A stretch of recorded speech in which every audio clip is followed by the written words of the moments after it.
This conference will now be recorded. Good evening. This is Brandon McBain with the NWBA. I will be tonight's moderator for our fifth installment of the NWBA webinar series presented by ABC Medical. Tonight's webinar is Growing Your Adaptive Sports Program by Partnering with Community Donors and Virtual Fundraising Campaigns. The presenters tonight are Mike Gotchi and Megan Walte. I will be doing a bio on each of them here in a second, but just some housekeeping. If you do join, which I'm going to add into the chat, we can put questions there. We'll have questions at the end, and throughout this, we ask individuals be muted. And this will be available recording on the NWBA website following this presentation. So to kick things off, more on our presenters, or more on our presenting sponsor, ABC Medical. So ABC Medical is one of the nation's leading urological supply providers, and they've been one of the longest standing partnerships for the NWBA. And they continue to provide a number of urology supply items to all of the adaptive sports and many NWBA members. And so we really appreciate them being a proud partner of ours and supporting this webinar series. They also contribute with many other great programs of theirs. If you're interested in getting more involved with the ABC Medical, they have some information right there. And you can reach out to us and we'd be glad to connect you with our great partners. So more on tonight's presenters. First, Mike Gotchi. So a little bit of highlights on Mike. He's been involved with the junior division of the NWBA for over 21 years. Most notably running Abilities Unlimited of Carolinas, which is a nonprofit, which 100% volunteer run, and something that I know Mike is passionate about as he's grown and expanded that organization to fielding a number of teams within the NWBA. His background is in accounting, which I can also drawing down. He is now currently serving on the NWBA Board of Directors and in an elective role by the Board of Director peers in the role of treasurer.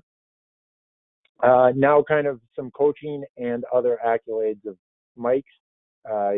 He was a head basketball manager for the men's basketball team at JMU, and he's also a national championship coach in the NWBA, both at the junior varsity level in 2009 and prep level in 2018.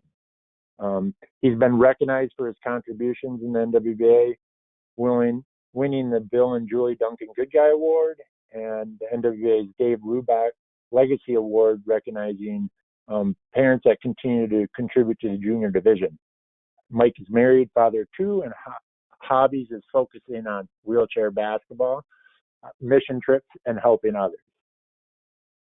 And next up, our next presenter, Megan Walte, is involved as Adaptive Sports and Recreation Department Manager at Courage County Rehabilitation Institute. She's been doing that coming up on 6 years. Prior to joining Courage, she was involved in a variety of recreation programs, guiding inclusive wilderness programs for individuals with disabilities. Megan holds an undergrad degree in recreation management from the University of Wisconsin-La Crosse. She's married with one 1.5-year-old and one coming soon.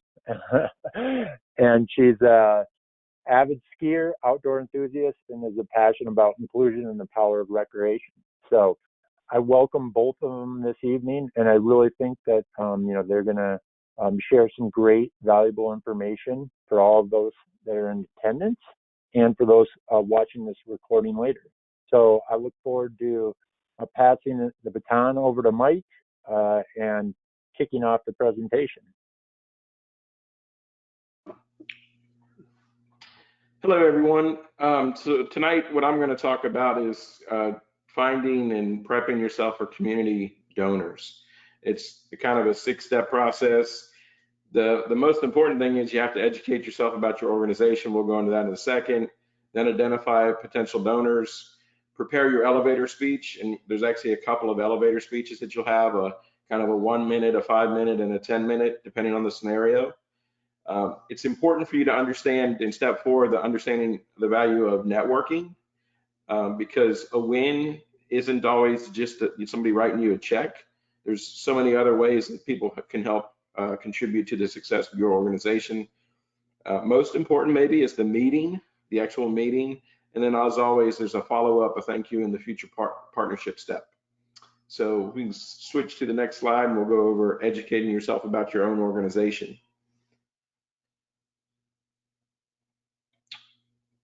So you're asking somebody to partner with you in a financial uh, way.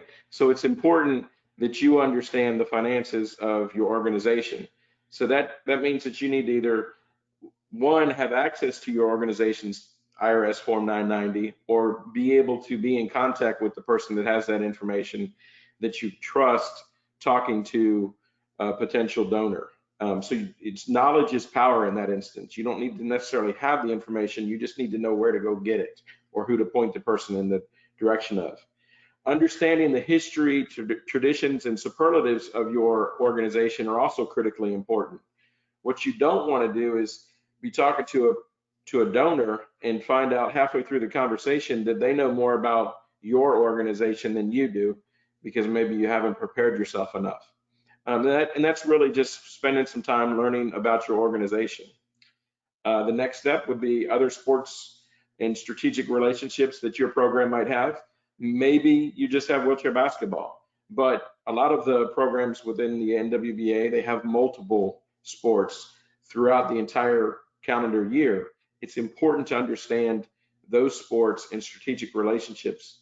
Another strategic relationship is what we have with the NWBA. All of our member organizations, we're not just a local wheelchair basketball program. We're part of a larger nationwide. It's actually the largest Paralympic sport, the NWBA. It's the largest Paralympic sport organization in the world outside of the Olympics or Paralympics. Know the key affiliations for your larger organizations. That really comes into play if you are, let's say that your organization is a part of a hospital system and it's hospital system A. You want to be aware of that affiliation so that you don't find yourself wasting time trying to convince a donor who is an executive for hospital system B in your community. That is probably your time's going to be better spent somewhere else. And then also understanding key membership data. That could be things like how many teams do you have, approximately how many players do you have, what's the breakdown between males and females, what's the budget like, the things like how much does it cost for one player in the course of a season, how much does it cost for one tournament, for one of the teams through the course of a year. Basic budgetary items that are helpful when you're talking to somebody about the program that you're wanting them to invest in. We're going to go on to the second step now, and that is identifying potential donors. The key here is the network of connections, and this is bigger than just one person. Utilize all of your stakeholders in your organization, which is your member athletes and their families, could be even corporate sponsors and strategic community organizations. Don't assume that you're only going to need to talk to rich people. Oftentimes in life, people that are they're able to donate money, they're either smart or lucky or both.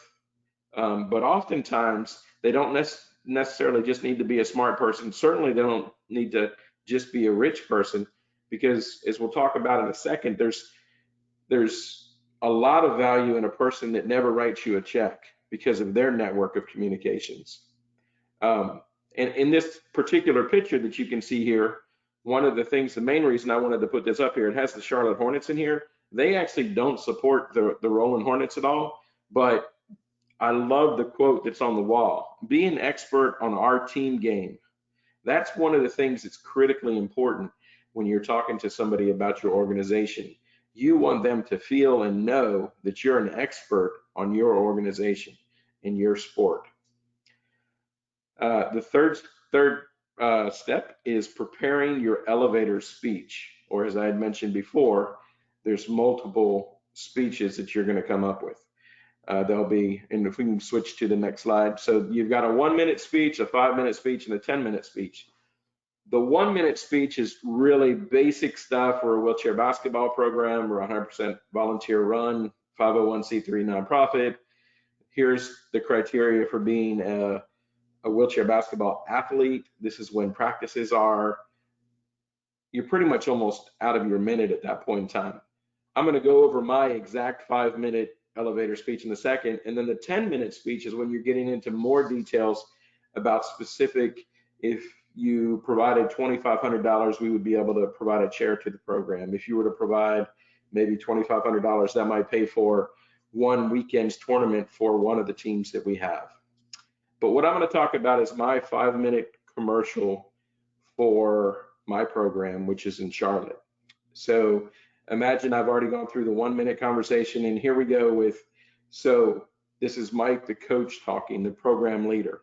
My favorite moments are always days when I get to introduce a new player to our team, to wheelchair basketball. On Labor Day 2005, we held practice, and that allowed a guy named Paul to bring his 13-year-old daughter, Lindsay, to travel from Greenville, South Carolina to our practice. Had it been a non-holiday, they probably would have had an excuse to not make the 4-hour round trip for our 2-hour practice. 3 years prior to that, Lindsay had been in a car accident that resulted in a spinal cord injury and created paralysis from her mid-chest and lower. Prior to the accident, Lindsay, who is the middle child of 3 daughters, loved basketball. But since her accident, when she was 10, she's pretty much just concentrated on schoolwork and church stuff. About halfway through practice, I went over to talk to Paul, who was standing against the wall, and I said, so what do you think? Are you guys going to be back next week? And I really wasn't prepared for Paul's response. He looked at me with tears in his eyes and a lump in his throat, and he said, you see that smile on her face? And I looked, and I saw Lindsay pushing towards us, and it's the only Lindsay I've ever known. She's blonde, she's got a ponytail, big smile, and she's coming right towards us, pushing with her peers. And he said, you see that smile on her face? He said, I haven't seen that smile in 3 years. We'll definitely be back next week. So that's the start of my elevator speech. It goes on though. So fast forward, that's her freshman year in high school. Fast forward 4 more years, it's her senior season. She's our team captain. And we've made it through the regular season. We're undefeated. We win our conference tournament. We're still undefeated. We win the first 3 games in the national tournament in Denver, Colorado. We're still undefeated. We're going into the national championship game the next day.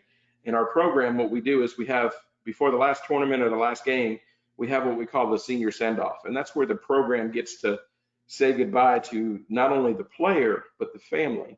And it's a great sharing of just expressions of emotion. I kiddingly sometimes bring a Kleenex box and I make it a fundraiser, but it's just a great time to spend with our family. And Paul had an opportunity to stand up and talk. And one of the things he said was, 4 years ago, I didn't like driving 8 miles across town to take Lindsay's older sister to basketball practice.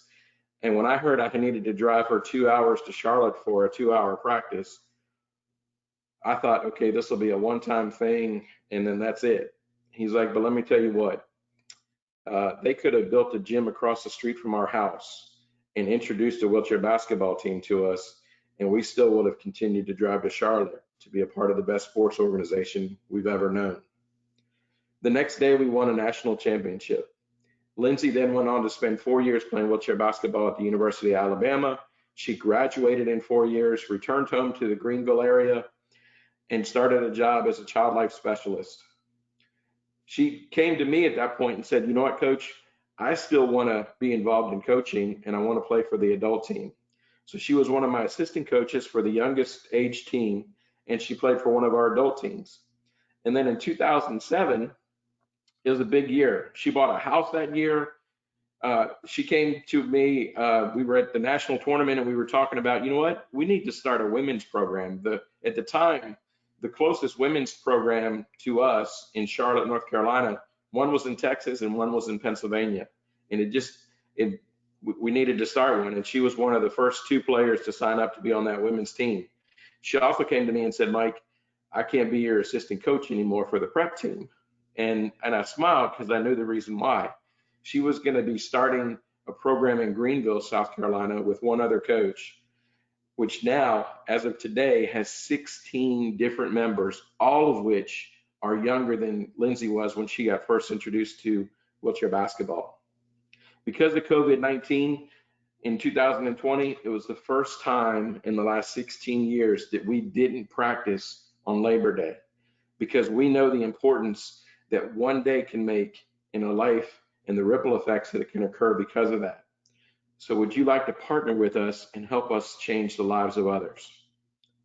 So that's a great story.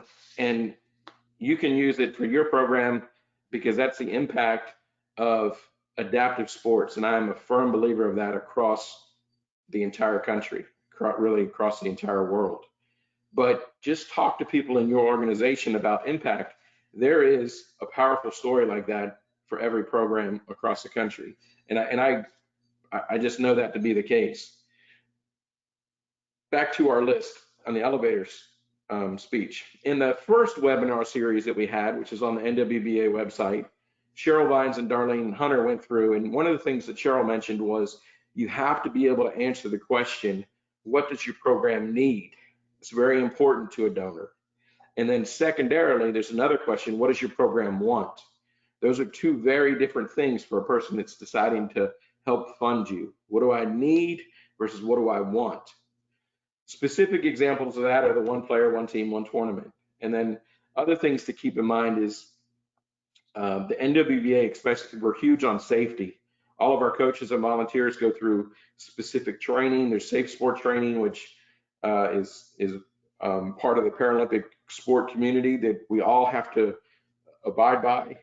If we don't, then we're just not part of the NWBA. It's just that simple. There's no area for somebody to make a shortcut and cut through that. So, but that comes at a cost, but that's a very important cost to us. And we're going to move on to step 4 now. Step 4, I'm a small business owner and it's a sales company. And one of the things that I need to do with salespeople at times is keep them off the ledge, right? Prepare them for disappointment to some degree. When you're talking to a prospective donor, don't immediately think that your success is dependent on them writing you a check before the meeting's over. There's so many different ways the value of networking comes into play. Think about your organization for a second. I don't care how good it is. You can always improve it by things like what we have listed here.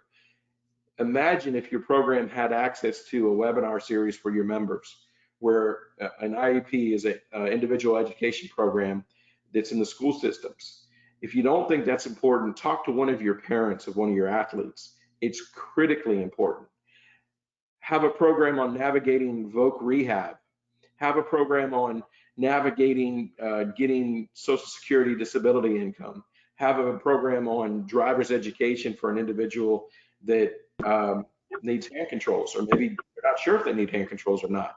Having even members within your own organization provide input in a town hall meeting is incredibly valuable. It's worth more than thousands of dollars that somebody might be able to write you a check.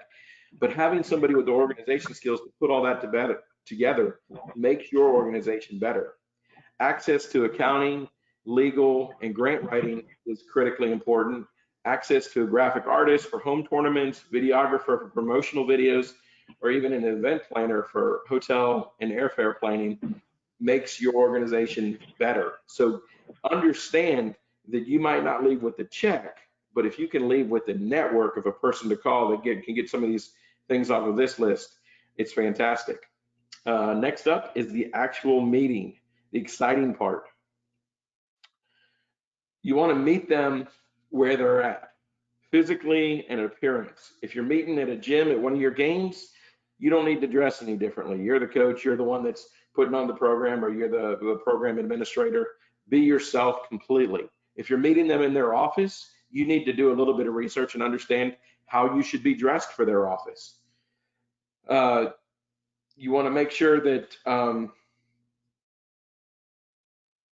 even if you are in their office, you want to invite them to be a part of your community, whether it be a practice or a game or a tournament in the future. You want to be relatable. You're obviously there to talk to them about your sport and your program, but take a moment, observe things on the walls if you can, maybe the shirt that they're wearing. Try and figure out if there's a sports team that they're interested in. People love talking about things that they're passionate about. That builds camaraderie with them. So being relatable with them is critically important to be successful. The next part is the most important part. This is, you have to ask for partnership and investment. A lot of times people, they'll do a great presentation, but they never ask.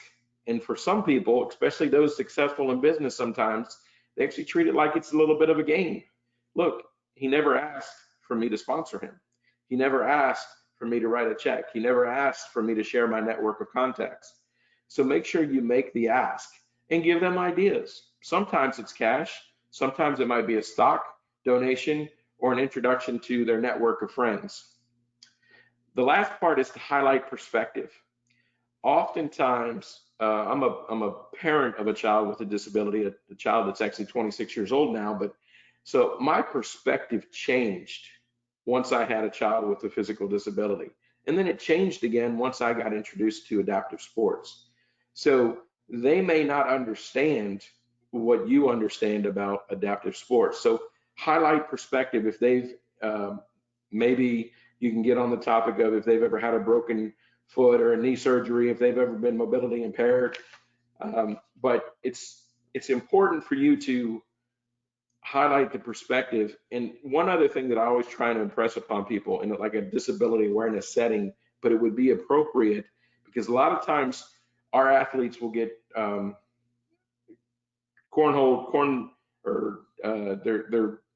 boxed in with well, this is Special Olympics and I donate to the Special Olympics.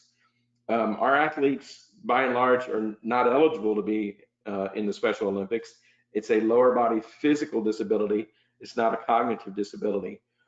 One more critically important thing during the meeting, do not talk about religion or politics. It's just kind of it's just rule number one when you're talking to people about money. Do not bring those topics up. If they are brought up, try and steer the conversation back to somewhere that doesn't involve those two things. And if you're still pushed again, and it seems like you're both in agreement, maybe talk about it, but do not concentrate on politics or religion. It never ends well. And then finally, in closing, step number 6, and that's the follow-up. The follow-up is important because it's kind of like a job interview. Understand this is seed planting. Do not expect to leave there with a check. And if you go about it with that attitude, you're going to be pleasantly surprised. Follow up, the same day, maximum of 24 hours if it happens to be an evening interview or meeting, and thank them. Ask them how they'd like to be recognized if things go forward on social media or a check presentation. Depending on the size of the contribution, they may want to remain anonymous, and that's completely fine. If they do want to remain anonymous, you would still want to follow up with them with, hey, your contribution or your networking contribution to us helped out in this manner down the road. People always like feedback. And then also involve the person so back when I was talking about selecting a donor and you're involving your network of stakeholders, you may not have been the first person that knew that person. So let's say that Fred is the father of one of the kids on your team, and Fred's the one that brought this potential donor to your to your information. Make sure you involve Fred in thanking and bringing Fred up to speed with where we are with that relationship, because that's why it happened.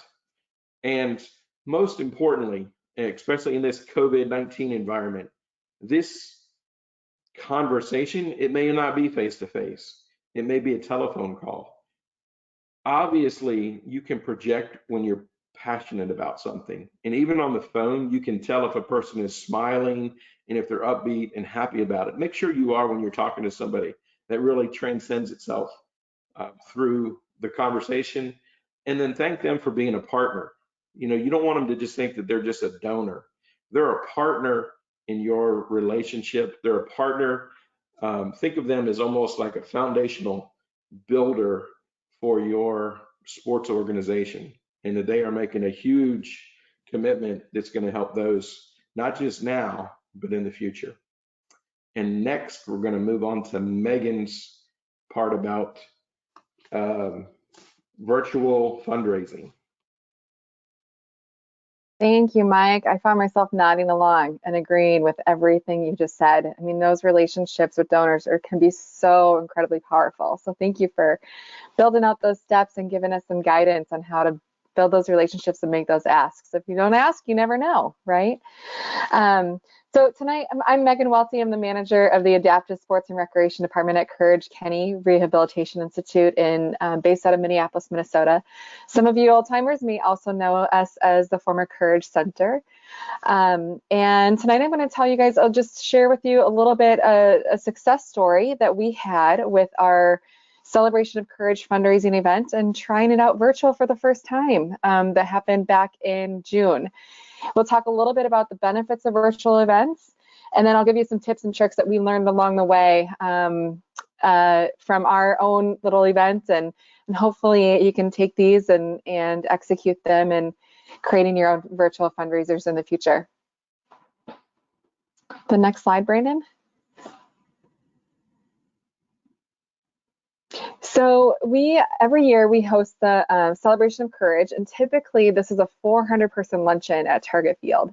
It usually lasts an hour, and there's an inspirational and really inspiring and awesome stories from our athletes and our volunteers, and then there's an ask at the end.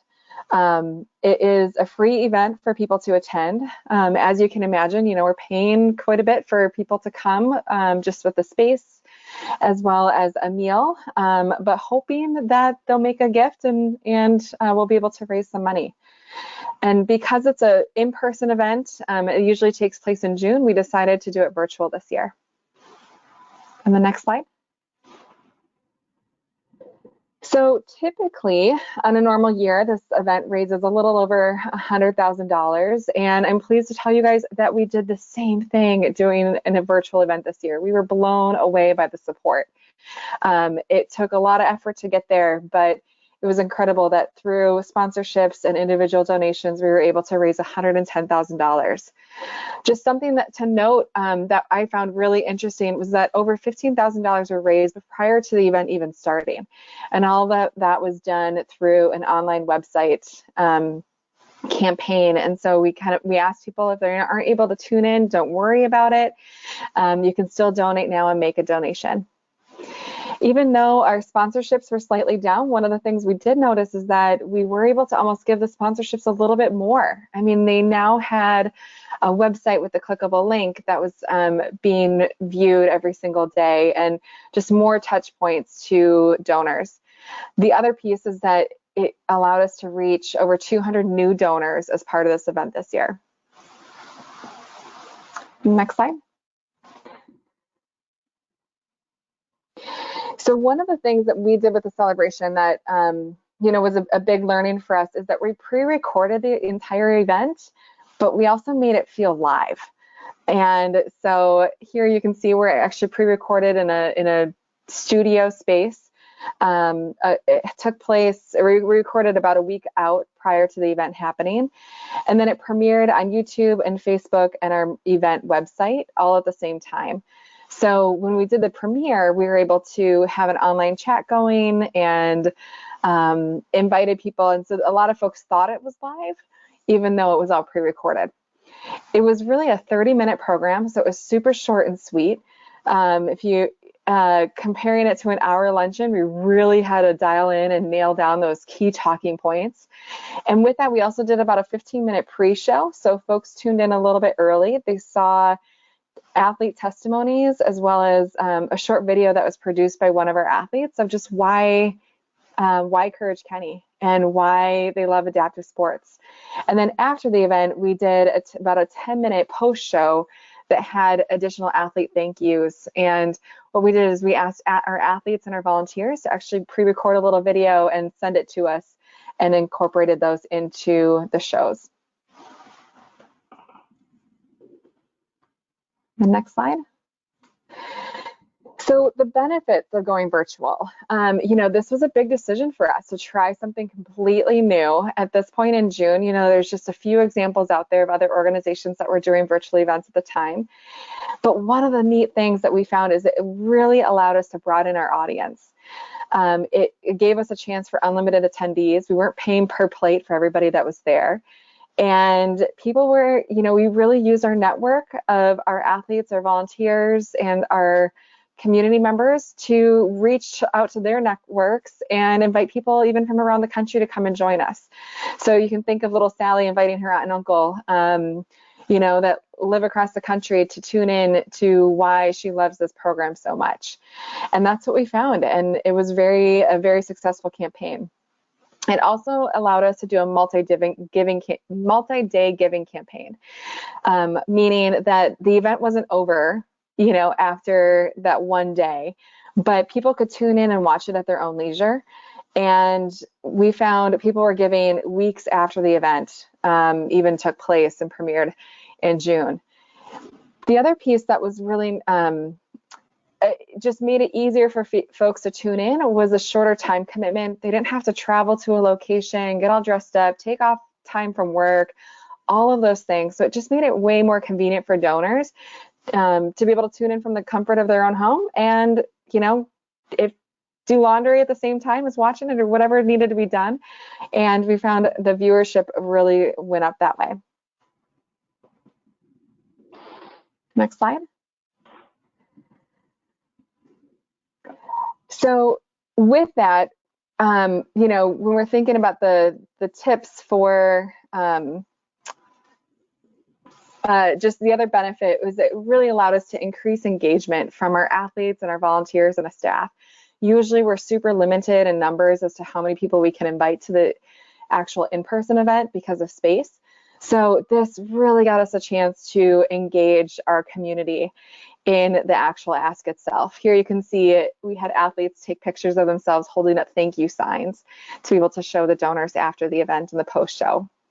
It was also less expensive for us to produce compared to most in-person events. We were spending a little bit of money on the studio space and the formatting and all of that, but at the end of the day, we weren't renting space. We weren't paying for a meal for 400 people, all of those kind of things. So the cost benefit was immense. And it was also, even though it was our first time and felt really complicated, it probably was a lot less complicated than actually executing an in-person event when it came down to it. The next slide. So what are some tips, some things that for going virtual, if you're going to give this a try? These are just some of the key takeaways that we had of some big learnings, and I thought I'd share them with you. But one of the big things was focusing on your core supporters and engaging them and encouraging them to share the event with others. We had a huge campaign prior to the event, really asking our community to step up and help share the event on their social media. There's a hashtag, Celebrate Courage Kenny, that was created. And we also created a social media kit that allowed people to see sample posts and give them sample language. We even gave them sample emails that they can send out to their friends and family, inviting them and their own network to tune in. And next slide. So really, I mean, I think what it comes down to is having a strong marketing campaign around the event to really engage the donors prior to, during, and even after the event. Working hand in hand with our foundation at Courage Kenny. It was a lot of phone calls to donors and saying, hey, did you hear about this? Let me send you the link. You can, you don't actually have to be there at 12 o'clock on this day. You can tune in any time and watch it at your own leisure. And we really invite you to share the story with your neighbor. The other big piece that can be very, very powerful in fundraising is leveraging those pre-committed gifts or matching gifts. For this one, we had a couple larger gifts that we were able to mention throughout the program. Because we pre-recorded it live, there was a chance, unfortunately those gifts came in after we pre-recorded. So we did mention a couple of them in the chat rooms during the premiere. So that is just kind of one of the other things when you're thinking about weighing the options of doing a live event versus a pre-recorded event. Just thinking of, I've heard with the live events, it's nice to be able to call out those donations as they come in and give those donors recognition. But with the pre-recorded, we didn't quite have that opportunity all the time. Next one.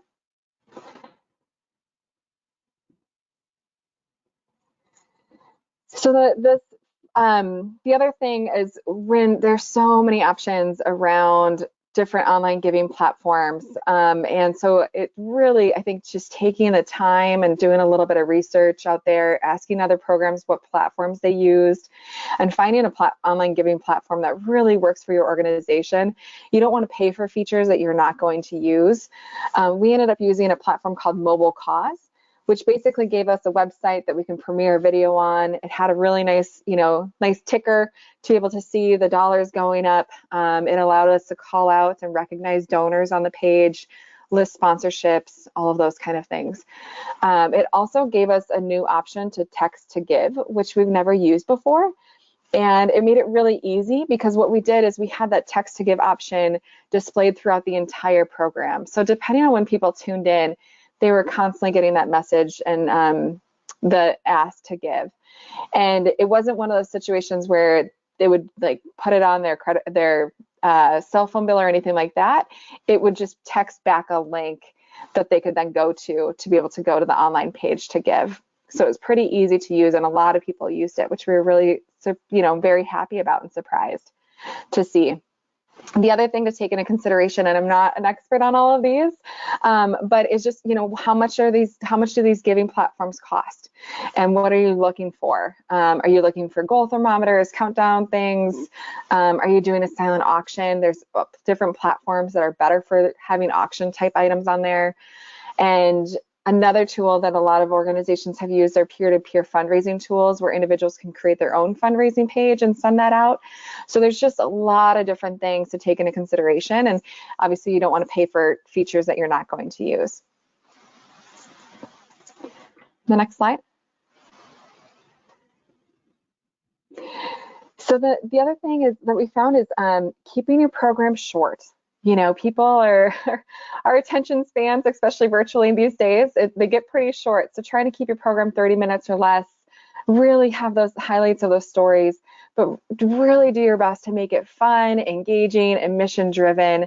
One of the things we did is we had both Zoom interviews, pre-recorded interviews, and even some studio interviews kind of intermixed throughout the presentation. And so just making it visual with photos and videos, the testimonies from the community members that you serve within your organization are always so powerful. And then weave in that ask throughout the program. We noticed, last minute, we had about a 7-minute chunk between one speaker to the next where we weren't going to have any type of ask or anything. And if a donor would have come in during that time, they wouldn't even have known if it was a fundraiser or not. So just finding those key talking points or putting it on the bottom of the screen and just being mindful that you're constantly making that ask throughout the program because you don't know when somebody's going to tune in and tune out. The other thing that, for at least with our event, we did find that pre-recorded content was really our friend. We were able to cut it down, manipulate it, even just trying to keep that program at 30 minutes or less. There are times when we cut out sentences last minute and when we're editing the final piece because we figured, oh, we already said that, or how do we make that just a stronger message? So there's a lot of editing that happened. And the next slide.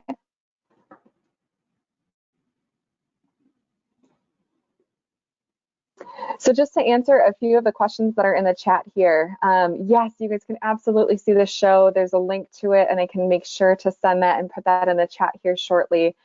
One of the things that we did use an event planner to help us through this process, especially because this was a completely new process for us of doing a virtual event this way. And it was actually an event planner that we had committed to prior to COVID that was supposed to be helping us with the in-person event. And luckily, they had kind of figured out a lot of the kinks of doing virtual events. And we were one of their first ones, but it still went off really, really well. One of the things, we literally cut our expenses in half, which I think is pretty amazing when you think about just leveraging the opportunity of doing an in-person event that had a lot of expense, that was very expensive, to doing a virtual event. That was just more money that we have to be able to spend on our programs. And that is just a little bit of a snapshot about the celebration of courage, and just one small event that we've done so far that we were just so pleasantly surprised on how successful it could be. And we actually have 3 more virtual fundraisers that are coming up for Courage Kenny within the next 6 months. And it'll be interesting to see if we can make those just as successful. We sure hope so.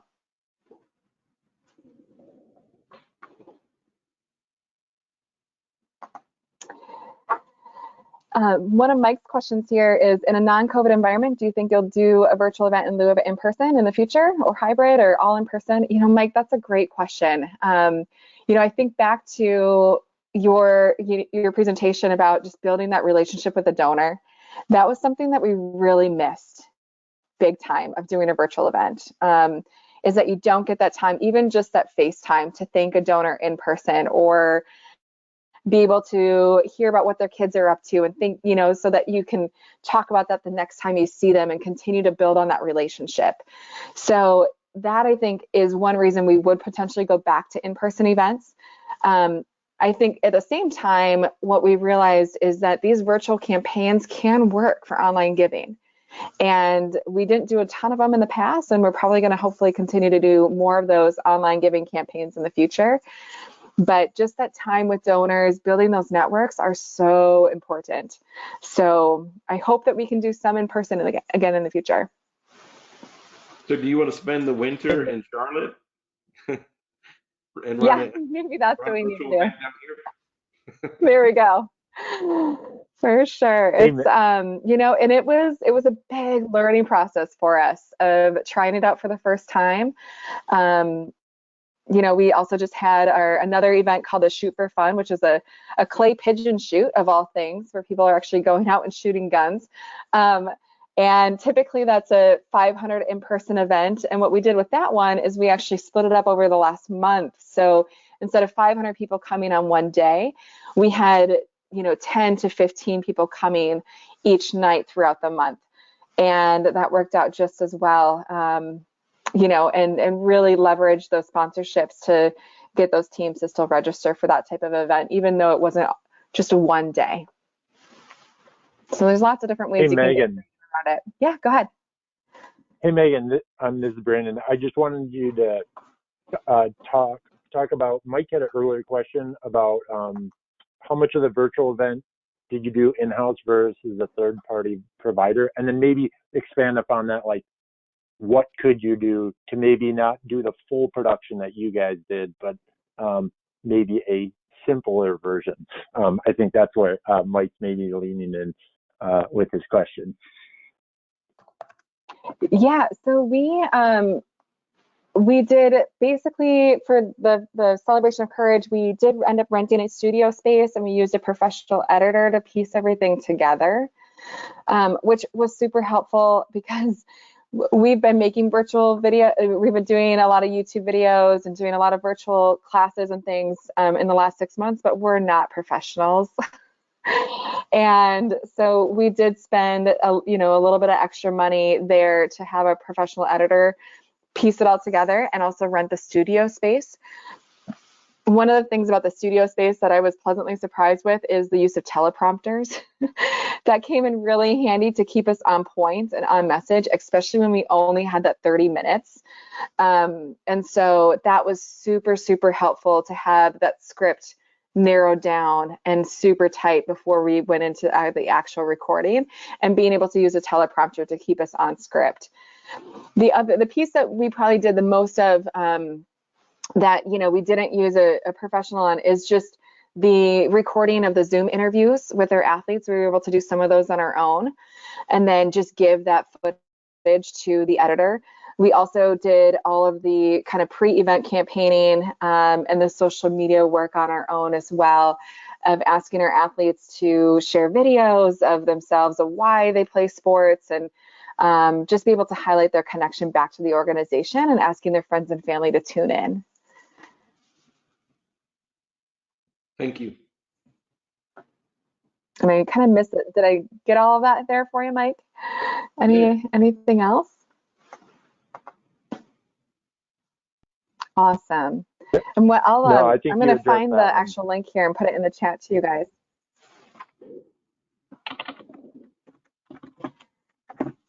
Congrats on a great pivot, though. That's so exciting that you guys got to learn all of what you learned while at the same time reaping the benefits. And would you say the pivot to the studio costs, the any other production costs and whatnot, how would that have compared to the physical rental and some of the other, if you were doing a physical event versus a virtual event, were the costs relatively offset and equivalent, or was there a savings by being virtual?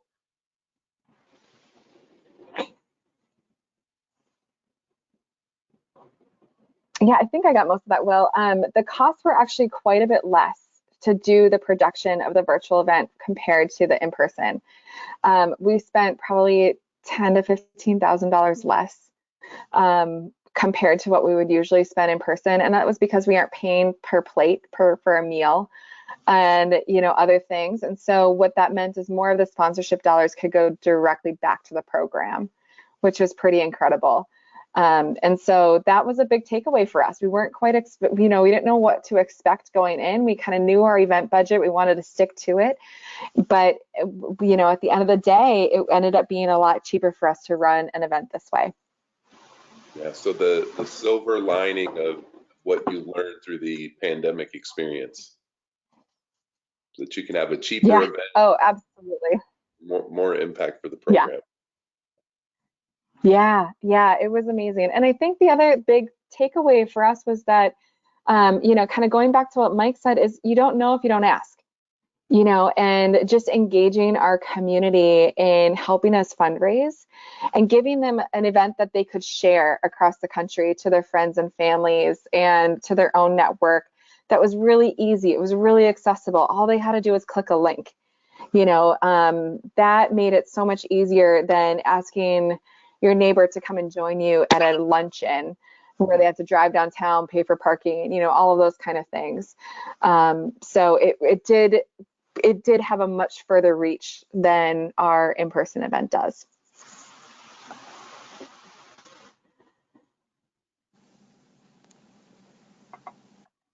Awesome. I just want to say thank you. This is awesome. Thank you for the feedback. We appreciate providing the information to you, and we appreciate the great information and the guidance shared by Mike and Megan. But yeah, any other questions? Oh, thanks for sharing the link, Megan. I was trying to look for that and I couldn't find it for the life of me. So the YouTube link is the actual program, and this one is a little bit shorter. It just has a couple minutes of the pre-show and just a couple minutes of the post-show. And then the other link is the actual event webpage where you can see kind of how it was displayed on the Mobile Cause website. And with the big pictures and the ticker and the thermometer and everything kind of going up too. So it's pretty cool. Hey, Megan, did you pick the CRM or the fundraising tool based on its ability to manage this type of virtual event and some of that functionality?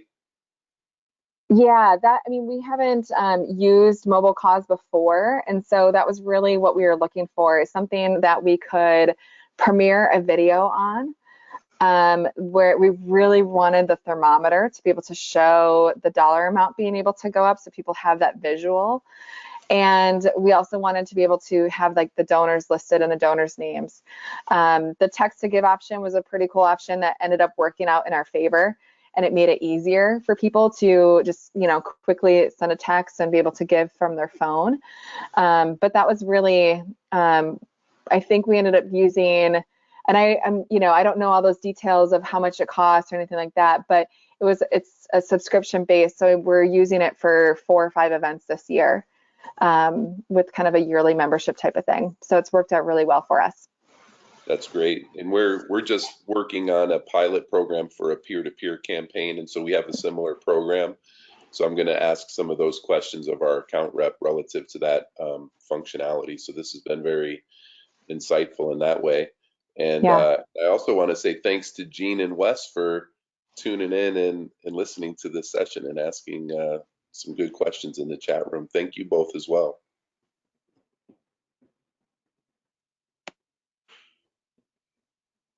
Well, I don't think if we have any more questions, I appreciate everyone that jumped on. As Will stated, I appreciate both the presenters and appreciate the support from ABC Medical for presenting, being the presenting sponsor for the NWBA webinar series. So thank you so much. This recording will be available up on the NWBA website at the conclusion of this, probably going up tomorrow, but we'll look out for more announcements on upcoming segments in the webinar series. And we hope you found some valuable information that you can take back to your community or your program. I'm very excited. I got to figure out how to scale this down a little bit, but I think it's definitely scalable. Thank you.